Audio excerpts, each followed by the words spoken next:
Hey everybody, I was just wanted to check in with you guys. I haven't done a video in a little while, and I thought it'd be cool to check in and say hi. And was doing a little bit of thinking this morning as I was making my morning phone calls to my friends across the country, and was talking to somebody this morning about people in the job who've or on the job who've lost their joy and lost their way, and I know that sometimes motivation is a problem for me. I'm not always the most motivated, and sometimes my attitude seems to suffer. And a couple weeks ago, we did a video that my friend Jeremy Hurst did, and he did a really great job producing it.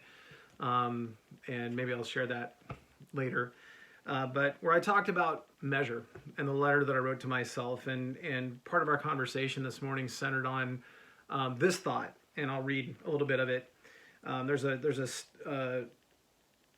verse in the blog measure that goes like this: the privilege of wearing a uniform and the gift of service is something that's earned. It's not a right. Ask yourself, who's in there? Do you remember what it took to get to where you are today? Do you remember the promises that you made? Do you remember who you said you'd always be? Find that person again. Remember how you used to measure yourself.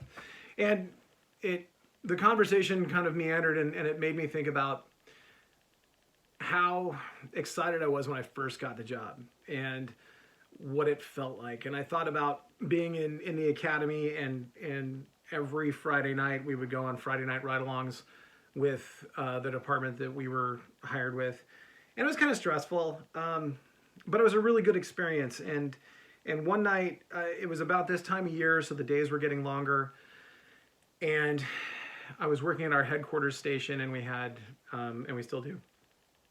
At the time, we had a truck, an engine, and a battalion chief at the station.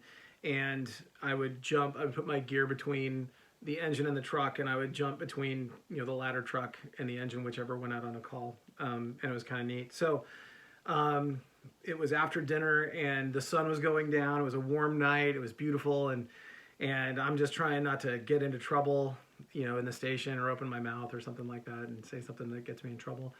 And we got toned out for a rescue response. And we went, we jumped on the rig, and I remember jumping in the jump seat and turning out.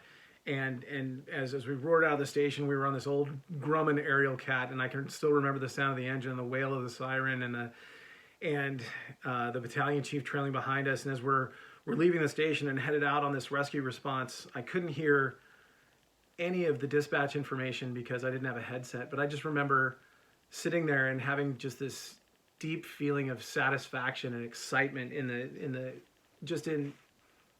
my belly, just being so excited to go on the call, and that I had finally achieved this goal, and I was so excited to be there.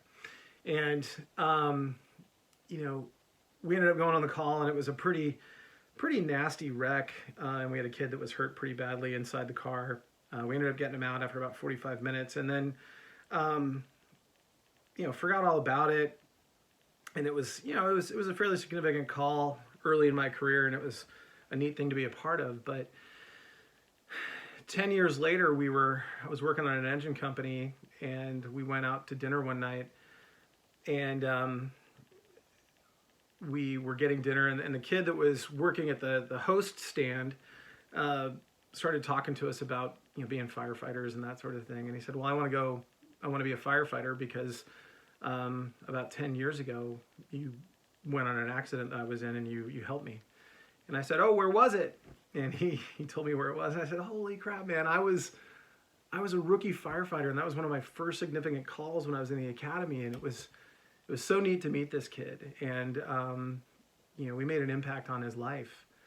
And I think sometimes the further we go, we start to lose sight of how magic the job is and what a gift it is. So think about that. If you're that person that has somewhat lost their joy, think about, what it was like to be a rookie and go on your first call, and what it felt like, and what a big accomplishment it was, and never lose that joy. And the further you go in your career, your job isn't necessarily to, motivate other people, or if you've lost your excitement for the job, don't take that out on other people.